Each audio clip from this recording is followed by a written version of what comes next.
সারাদিনের একটা blog video. বন্ধুরা কেউ স্কিপ করবে না, সবাইকেই বলছি, একটু অনুরোধ করছি ভিডিওটা দেখার জন্য। আমি ঘুম থেকে উঠেই আজকে সর্বপ্রথমেই চলে গেছি টিউবওয়েলে জল নিয়ে আসতে। তা আমাদের যে কালকে বাস্তি পুজো হয়েছে, সেই বাস্তি পুজোর প্রতিমাটা কিন্তু আজকে ফেলতে হবে, না ফেললে কিন্তু কালকে বৃহস্পতিবার ছিল, সেটা ফেলা হয়নি, আজকে ফেলতে হবে। ফেলতে বলতে কি, এটা কুটিয়ে নিয়ে আমরা রাখবো, সেই জমিতে নিয়ে দিয়ে দেবো। জমির পরে তারপরে দেখো আমি রোডে আগে জল দিয়ে নিলাম, সবার আগে রোড টিউবওয়েল থেকে জল নিয়ে এসে রোডে জল দিয়ে দিলাম। জল দেওয়ার পরে এবার প্রতিমাটাকে কিন্তু আমি তুলে আমাদের মাঠের জমিতে রেখে দিয়ে আসবো, সবজি যেখানে চাষ করেছি সেখানে। তো আমি হাত দিয়ে এটাকে তোলার চেষ্টা করছি, দেখো তুলেও ফেলেছি। এই যে আবার হাতে বসিয়ে নিয়ে আমি কিন্তু যাচ্ছি। এটাকে নিয়ে গিয়ে আমি আমাদের যে বাস্তবিটা আছে, যেখানটায় আমরা সবজি টবজি চাষ করি, সেখানে রেখে দিয়ে আসবো। এই দেখো আমি গাজর খেতে এটাকে বসিয়ে দিয়েছি। তো আমি আবার বাড়ি চলে যাচ্ছি। বাড়িতে গিয়ে তারপরে ওই জায়গাটাকে ফুল টুল সরিয়ে দিয়ে আবার ওই জায়গাটা লেপে পুছে একটু চকচকে করে দিতে হবে। যাওয়ার সময় দেখো আমাদের বাড়ির কমলা লেবু গাছটা কি সুন্দর কমলাগুলো পেকে আছে। বাড়ি ঢুকে গেছি, আবার কিন্তু জল রেখে গেছি, এখানে পরিষ্কার করবো। এখন ফুল টুলগুলো নিয়ে ফেলে দিয়ে এই জায়গাটা মাটি দিয়ে ভালো করে পরিষ্কার করে নেপে দিতে হবে। এই যে ছাপ টাপগুলো আছে, এগুলোকে কিন্তু ভালো করে পরিষ্কার করে নেপে দিলাম। ঠিক আছে, এখন আমি কি করব? এখন যেটা করব, আমার আজকে উনান লেপতে হবে। কালকে আমরা চুলোতে রান্না করেছি, পিঠা করেছি, সেখানে অনেক নোংরা হয়ে আছে। সেগুলোকে আমরা আজকে কিন্তু সুন্দর করে পরিষ্কার করে লেপে পুছে তারপর কিন্তু অন্য কাজগুলো করব। তো তোমাদের কেমন লাগলো আমার ব্লগটা সারাদিনের একটু কমেন্ট করে জানাবে। তোমাদের এই ধরনের ভিডিও দেখতে যদি ভালো লাগে, তাহলে কিন্তু প্রতিদিন একটা করে ভিডিও আপলোড করবো। আমি মাটিটা ভালো করে ছেনে নিয়েছি। এই মাটিটা কিন্তু অনেক দূর থেকে নিয়ে আসছিলাম, আমি সাইকেলে করে আনতে পারিনি, প্রচুর আঠা মাটিটা। তো আমি এটা দিয়ে উনানটাকে লেপে নিচ্ছি। পিঠা বানালে বুঝতেই পারো, লাকড়ি দিয়ে সে আশেপাশে পিঠার তেল পিঠার গুঁড়ি টুড়ি পরে কী অবস্থা হয়ে থাকে। খুবই গরিব মানুষ, দেখতে পাচ্ছ রান্নার জায়গাটা কেমন। কিন্তু হ্যাঁ, পরিষ্কার করে রাখি, ভাঙ্গা টুটা যাই থাকুক, ফুটাফুটি।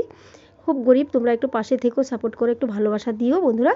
এখানে কালি লেগেছিলো, সেটাকে একটু ভালো করে মাটি দিয়ে তারপরে আমি দেখো লেপে নিচ্ছি। সকাল সকাল আগে চুলো আর এই প্রতিমাটার কাজটা করে নিয়েছি, তারপরে কিন্তু বাকি কাজগুলো করব। আর রাস্তায় কিন্তু জল দিয়েছি, সেটা তোমরা দেখতে পেরেছ।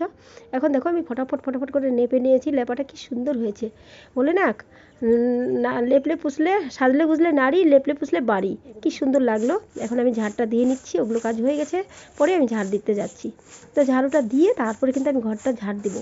আর গিয়ে ঠাকুরের বাসন টাসন ওঠানো হয়ে গেছে, একটু মানে ওগুলো আমি আগেই উঠিয়ে রাখি রাত্রিবেলা। তো এই দেখো আমি উঠানটা ঝাড় দিচ্ছি।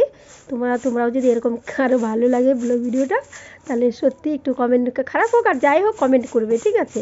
কমেন্ট তোমরা ভালো করো খারাপ করো সেটা নিয়ে আমার কোনো যায় আসে না, মাথা ব্যথা নেই, কমেন্ট করলেই হলো। নেগেটিভ আর পজিটিভ কোনো কমেন্টের মানে আমি দুঃখ নিই না, কমেন্ট করো, বাস এঙ্গেজমেন্টের দরকার। তো এই যে দেখো আমার উঠান ঝাড় দেওয়া মোটামুটি প্রায় শেষ। আমি কিন্তু এইটা হয়ে গেলে ঘরটা ঝাড় দিয়ে তারপরে গোপালের বাসন টাসন মেজে তারপরে হচ্ছে চান করে পুজোটা দিয়ে তারপরে আমি বাকি এই দেখো আমার ঘরে চলে আসছি। ঠাকুরের বাসন টাসন উঠানো হয়ে গেছে, সেটাই তোমাদের একটু দেখিয়ে দিলাম। আর বিছানা টিছানা ঘরে উঠানো হয়ে গেছে। এই যে এখন আমি ঝাড়ুটা বের করে নিয়ে ঝাড়ুটা লাগিয়ে দিচ্ছি। তারপরে ততক্ষণ তোমরা দেখতে থাকো। এক হাত দিয়ে ভিডিও করি, পুরো ভিডিওটা ভালো করে করতেও পারছি না, এর জন্য পুরো ব্লগ ভিডিওগুলো আমি দিতেও পারি না তোমাদের জন্য। তা আমার ঘর ঝাড় দেওয়া হয়ে গেলো সব ঘর। এই যে দেখো এখানে রান্না করি, রান্নার জায়গাটা অনেক ঘিচিমিচি হয়ে গেছে, কদিন থেকে গোছানো হয় না। পিঠা পায়েস বানালে বুঝতেই পারো বাড়ির কী পরিস্থিতি থাকে। তো আমি এখন ব্রাশটা করে নিচ্ছি, হাতে ব্রাশটা নেওয়ারও টাইম নেই, আজকে প্রচুর কাজ। এদিকে ফেসবুকে ভিডিও দিতে হবে, এদিকে ইউটিউবে ভিডিও দিতে হবে, আবার জামাকাপড় রেডি করে রেখে গেছি, ওগুলো পরে চান টান পরে তারপরে এই যে দেখো আবার হলুদ না, এটা স্নানের আগে ভাবলাম কি হলুদটা একটু বেটে খেয়ে নিয়ে যাই, স্নান করার পরে টাইমও হবে না। তো আমি হলুদটাকে ভালো করে ধুয়ে, এটা কাঁচা হলুদ, আমি কিন্তু কাঁচা হলুদ খাই প্রতিদিন। তো এই কাঁচা হলুদটা আমাদের বাড়িতে এখন নেই, আমি মার্কেট থেকে কিনে নিয়ে আসি, 30 টাকা পোয়া নিয়েছে। তো এটাকে ভালো করে পরিষ্কার করে ধুয়ে তারপর কিন্তু বেটে নিয়েছি। এখন দেখো আমি কাঁচা হলুদটা এই পরিমাণে খেয়ে নিব। আর জলটা প্রচুর ছিল ঠান্ডা, ফ্রিজের থেকেও ঠান্ডা, বাইরেই ছিল। তো আমি এই যে খেয়ে নিলাম, ব্রাশটা হয়ে গেছে আর কাঁচা হলুদটা খেয়ে নিয়েছি। তারপরে কিন্তু এখন শিলপাটাটা ধুয়ে এই যে টাটা বন্ধুরা, তোমাদের কেমন লাগলো। তারপর কিন্তু আমি এখন চলে যাব, এই যে দেখো ঠাকুরের বাসন দিয়ে সাজিয়ে দিয়ে পুজোটা শুরু করে দেবো। স্নান করে আসছি, তোমরা সেটা জানো। গীতা গঙ্গা সাবিত্রী সীতা সত্যবতী পতিব্রতা নটফট হয়ে গেছে, মানে একটু দেরি হয়ে গেলে না সত্যি ওকে আসে এখানে খাবার দিতে গেলে গ্লাস হারিয়ে যায়, মাথার মুকুট হারিয়ে যায়, অনেক কষ্ট দেয়। তো ও কষ্ট তো ওকেই আমরা দিই, তাই না? হে কৃষ্ণ করুণা সিন্ধু দীনবন্ধু জগৎপতে কুলাসিতে। তো আমি এই যে পুজোটা শুরু করছি, বন্ধুরা কেমন লাগলো? হরে কৃষ্ণ রাধা রানী কি জয়, রাধা রানী কি জয়।